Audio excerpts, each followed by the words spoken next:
আদিবাসীদের বিভিন্ন যে সমস্ত কালচার রয়েছে তার মধ্যে অনুষ্ঠানের মধ্যে এটি একটি অন্যতম। এটি বসন্ত ঋতুতে পালন করা হয়ে থাকে এবং 3 দিন ব্যাপী পালন করা হয়ে থাকে। প্রথম আজ দ্বিতীয় দিন মানে শারদী মাহা, এই দিনে আমরা ঠাকুরকে এই শালপাতা অর্পণ করে থাকি। তারপর আমরা খোপাতে লাগাই এবং আজকের দিনটাকে উৎসবের সহিত পালন করে থাকি। এবং আগামীকাল আগামীকাল হলো বাসকে মাহা। এদিন আমরা সবাই, যেটা আর কি বাঙালি উৎসবে থাকে, হোলি খেলা, আমরা হোলি খেলা খেলি না। আমরা এই যে দাদুল বলা হয় অর্থাৎ জল ঢালা, এর মাধ্যমেই এই দিনটাকে সমাপ্তি হয়ে থাকে। এরপরে যে সমস্ত ফল ফুল পাতা গাছে নতুনভাবে হয়ে থাকে সেই সব আমরা ব্যবহার করতে পারি। দেখুন, একটা মানুষের যে অস্তিত্ব রয়েছে তার প্রথম কথা হলো তার যে কালচার রয়েছে সেটাকে আপন করে নেওয়া এবং তার মাধ্যমে আমরা বেঁচে থাকতে পারি। কারণ আমরা যদি আমাদের কালচারকে ভুলে যাই তাহলে পরবর্তীকালে আমাদেরও কোনো অস্তিত্ব থাকবে না। এর ফলে এটা যদি আমাদের যে বিভিন্ন ধরনের অনুষ্ঠান রয়েছে, এই বাহা সোহরাই বলুন আরো মোড়ে বলুন, এগুলো যদি আমরা পালন না করি তাহলে আমাদের এই যে আমরা সান্তার সমাজ, এটা আমাদের অস্তিত্ব আর থাকবে না। তাই যে সমস্ত আদিবাসী ভাই বোন যতই গ্রামগঞ্জ থেকে শহরে উঠে আসুন না কেন, এই সমস্ত অনুষ্ঠান পালন করা বা মানা, নিজেদের বোগাবুড়ো অর্থাৎ দেবদেবীকে মানা একান্ত দরকার। না হলে আমাদের অস্তিত্ব চিরতরে মুছে যেতে পারে।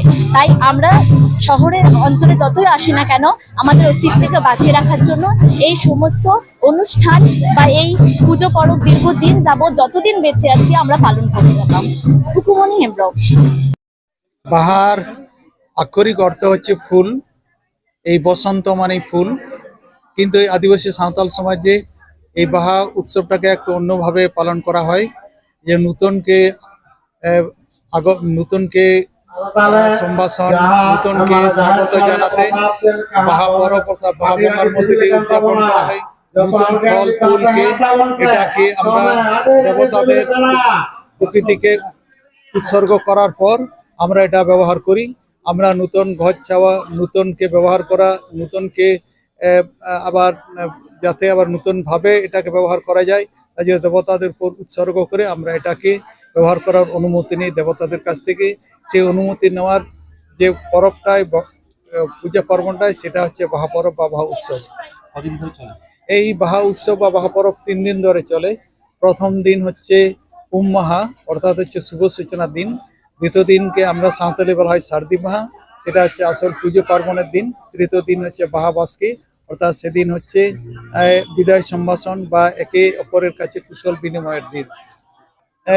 এরা অবশ্যই নতুনভাবে এরা হচ্ছে আদিবাসী ট্রেডিশনাল যে কাঁচা ধুতি সেটা পরছে, শাড়ি পরছে এবং সেখানে অংশগ্রহণ করছে। শালফুল কানে নিয়ে তারা নাচানাচি করছে। এদের কাছে এটা নতুন একটা উদ্দীপনা। অবশ্যই মোবাইল ছেড়ে আজকে একদিন এখানে থাকছে এবং নতুনভাবে এটাকে উদযাপন করছে। এটা তাদের কাছে নতুন উদ্দীপনা এবং তাদের একটা বংশ পরম্পরা, একটা ঐতিহ্য, একটা সংস্কৃতি ধরে রাখার মধ্যে এটা ভালো লক্ষণ। আমার নাম মনিন্দ্র হাসদা, এই চাম্পাই গ্রামের মাঝি বাবা। আমরা এই যে চাম্পাকের গ্রাম, আজকে আমরা এখানে নানান জায়গা থেকে, বাঁকুড়া, দক্ষিণ বাঁকুড়া, উত্তর বাঁকুড়া বলুন, এমনকি পুরুলিয়া থেকেও আমরা, এই ঝাড়গ্রাম থেকে এইখানে উঠে এসেছি কর্মসূত্রে। এবং এখানে এসে পরে আমরা সকল আদিবাসী একটা পাড়া এখানে আমরা তৈরি করেছি। এখানে আমরা এই আজকের দিনের মতো দিনে বাহা পরবের উৎসবে আমরা সকালে সম্মিলিত হই। এখানে এসে আমরা খিচুড়ি প্রসাদ, বঙ্গাবুরু, পারাঙ্গুরু, জাহেরায়ু, মরে কতুরিক, এসব আমাদের দেবতাদের আমরা সেবা করে সেই প্রসাদ আমরা খিচুড়ি রূপে, মাংস খিচুড়ি যেটাকে বলে, এই মাংস খিচুড়ি আমরা খেয়ে আজকের দিনে এই যে দেখছেন নাচ চলছে, এই আদিবাসী নৃত্য পরিবেশনের মাধ্যমে আমরা আমাদের ঐতিহ্যকে ধরে রাখার জন্য আজকে আমরা সকালে সম্মিলিত হয়েছি। আমরা যতই শহর বাজারে উঠে আসি না কেন, আমাদের ঐতিহ্যকে ধরে রাখার জন্য আমাদেরকে দেখতে হবে। তাই জন্য আমরা এখানে সকালে আজকে সম্মিলিতভাবে বাহা পরব উদযাপন করছি। আমার নাম শ্রীনাথ স্বামী।